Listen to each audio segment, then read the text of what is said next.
حالات سے۔ کبھی آپ فرماتے ہیں بخاری شریف کی روایت میں ہے کہ حضور حضرت ابوبکر صدیق کو خلیفہ بنانا چاہتے تھے۔ کبھی آپ فرماتے ہیں حضور امت کو ویسا ہی چھوڑ گئے کہ وہ فیصلہ شورا کے ذریعے کرے، نہ حضرت علی کو بنایا اور نہ حضرت ابوبکر کو۔ کبھی خطبہ حضرت عمر کا حوالہ دیتے ہیں کہ بیعت ابوبکر ہنگامی تھی۔ مجھے آپ کی باتوں میں کچھ تضاد سا معلوم ہوتا ہے، برائے مہربانی وضاحت کر دیں۔ آپ نے ذرا توجہ نہیں فرمائی، ورنہ اتنا مشکل نہیں تھا یہ مسئلہ، آپ خود ہی حل کر سکتے۔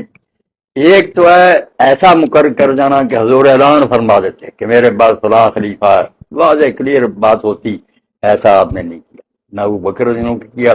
نہ حضرت علی کو کیا۔ حضرت عمر جو کہتے ہیں وہ بھی ٹھیک ہے کہ ہنگامی حالات میں ہم نے بیعت کر لی، ورنہ کوئی نس نہیں تھی، حضور نے نہیں کسی کو مقرر کیا تھا ان معنوں میں کہ اعلان۔ باقی جو ہے نا کہ اپنے رجحان کا اظہار کہ میرا یہ رجحان ہے، میں پسند کرتا ہوں کہ یہ شخص بنے، یہ حضور نے طریقے سے ظاہر کیا حضرت ابوبکر کے لیے،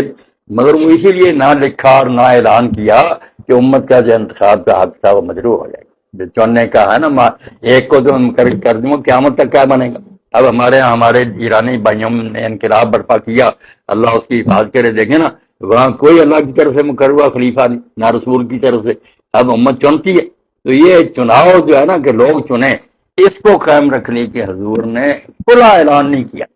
باقی اشارے کنائے کہ میں اس کو پسند کر، یہ رائے ہے، اس کو حضور نے اگر کوئی ظاہر بھی کیا امت اس کی پابند نہیں تھی، اسی لیے خود حضرت ابوبکر میں آپ کا یہ عمر کھڑا ہے یا ابو عبیدہ، اس میں جس کو چاہو پسند کرو کر لو بیعت اس کی۔ تو بات تو صاف ہے، اعلان ان معنوں میں کہ آپ بالکل کہہ جاتے کہ میرا ولی یار میرے بعد پھر کیوں چنا نہیں کی، وہ انتخاب کا حق ختم کر جاتے۔ ایک ہے صرف اپنا رجحان ظاہر کیا امت کو، بتایا میرا تو جی یہ چاہتا، لوگ اس کے پابند نہیں، اگر وہ دوسری رائے رکھنا چاہتے ہیں۔ اس بارے میں یہ بھی سننا چاہیے، میرا بھائی یہ بھی سنے، ایک بات جو ہم نے ذہن میں رکھتے جس سے بہت سی الجھنیں آتی ہیں، اللہ کے رسول علیہ السلام نے قرآن میں آتا حضرت زید کو جسے آپ نے اپنا بیٹا بنا رکھا تھا، اس کو آزاد کیا تھا، اللہ کہتا جس پر آپ کا بھی احسان ہے اور اللہ کا بھی احسان ہے، اس کو احسان، اس سے کہا کہ اپنی بیوی کو رکھ، طلاق نہ دے، یہ لفظ صاحب حضور نے کہا، ہم سے کہہ رہا ہے کہ زوجک مطلق، مگر زید نے یہ مشورہ قبول نہ کیا اور طلاق دے دی، تو اس پر خدا ناراض ہوا، کوئی مذمت اس کی ہوئی نہیں ہے، بلکہ یہ لفظ فرمایا گیا کہ اللہ کا اس پر احسان ہے، آپ کا بھی، اور بعد میں اس بیوی کا نکاح آپ سے حضرت زینب نے۔ تو پتا چلا کہ جب نبی کی حیثیت سے بولتا نا کہ یہ وہی ہے، اس وقت وہ بھی چوں نہیں کر سکتا اور نہ کوئی امت کرتا، اس کے سامنے سرنڈر ہونا پڑتا سب کو، سب سے پہلے رسول اس کے سامنے جھکتا۔ اور جہاں پھر یہ بات نہیں ہوتی، یہ بہت نازک بات ہے، مگر حضور کا کمال ہے کہ آپ کی زبان سے نکلتا تھا نا کہ وہی ہے، آپ ہی بتاتے تھے کہ یہ میری رائے،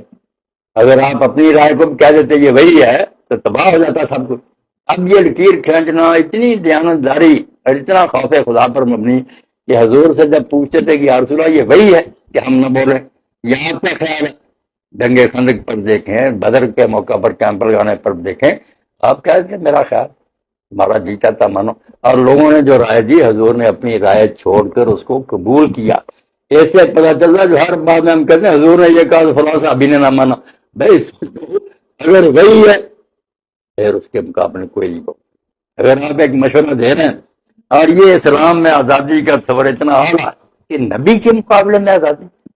جس پر جان مال قربان ہے، وہ بھی کہتا ہے میری رائے آپ مانے ورنہ میں خدا نہیں۔